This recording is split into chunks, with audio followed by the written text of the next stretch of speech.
Assalamualaikum warahmatullahi wabarakatuh. Perkenalkan, nama saya Muhammad Fahmi Aziz dari Prodi Manajemen Informatika Politeknik PIS Serang.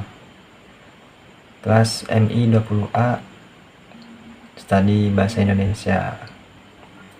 Dosen pengampu yaitu Ibu Yoma Fatimah.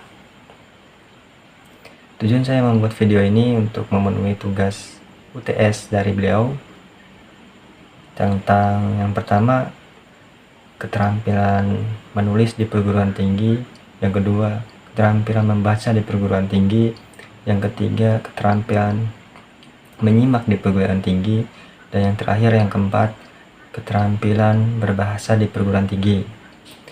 Baiklah, saya akan membahas yang pertama, keterampilan menulis di perguruan tinggi.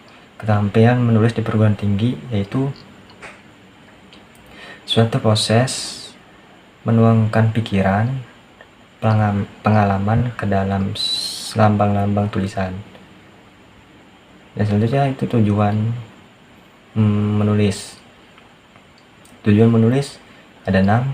Yang pertama tujuan penugasan, yang kedua tujuan ortolistik, yang ketiga tujuan persuasif, yang keempat tujuan informasional dan penerangan, dan yang keempat pernyataan diri, dan yang terakhir yang keenam kreatif. Yang selanjutnya yang kedua yaitu teknik membaca di perguruan tinggi. Teknik membaca di perguruan tinggi merupakan suatu melihat tulisan bacaan dengan proses memahami isi teks tersebut. Yang terakhir selanjutnya jenis-jenis membaca. Nah, kayak tadi jenis-jenis membaca juga ada 2. Yang pertama membaca nyaring, dan yang kedua membaca senyap. Nah, kalau membaca nyaring, kita membaca suatu bacaan itu dengan nada bersuara gitu. Kayak saya misalkan ngebaca aja suatu koran gitu, atau koran kita baca nih bla bla bla bla bla, ada suaranya gitu. Itu membaca nyaring. Sedangkan membaca senyap, kita menggunakan kecepatan mata tanpa menggerakkan bibir, menggerakkan kepala, atau menggerakkan anggota badan lainnya. Kalau membaca senyap hanya membaca dalam hati melalui kecepatan mata dan pikiran. Yang ketiga, keterampilan menyimak di perguruan tinggi. Keterampilan menyimak di perguruan tinggi merupakan suatu perhatian penuh pemahaman serta apresiasi. Menyimak dengan membaca itu saling bereratan. Keduanya adalah alat untuk saling memahami. Misalkan kita membaca tanpa menyimak, apa yang kita rasakan? Bingung.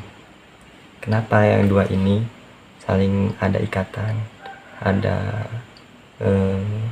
hubungan yang erat? Karena itu saling melengkapi. Kalau kita membaca tanpa menyimak, pasti nggak paham, betul kan? Pasti betul. Karena kalau hanya menyimak tidak membaca, sama aja. Karena keduanya saling berhubungan. Pentingnya menyimak. Pentingnya menyimak itu ada 4. Yang pertama keterampilan menyimak, yang kedua keterampilan membaca, yang ketiga keterampilan berbicara, dan yang keempat keterampilan menulis. Nah, yang terakhir yang keempat keterampilan berbahasa di perguruan tinggi. Keterampilan berbahasa di perguruan tinggi ada 2 sifat. Yang pertama bersifat reseptif dan yang kedua bersifat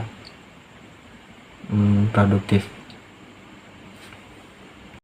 Oke, penggunaan bahasa resesif yaitu penggunaan bahasa untuk memahami pendapat dan lain sebagainya. Yang kedua yaitu bersifat produktif. Produktif adalah suatu bahasa yang untuk menggunakan memahami secara pesan,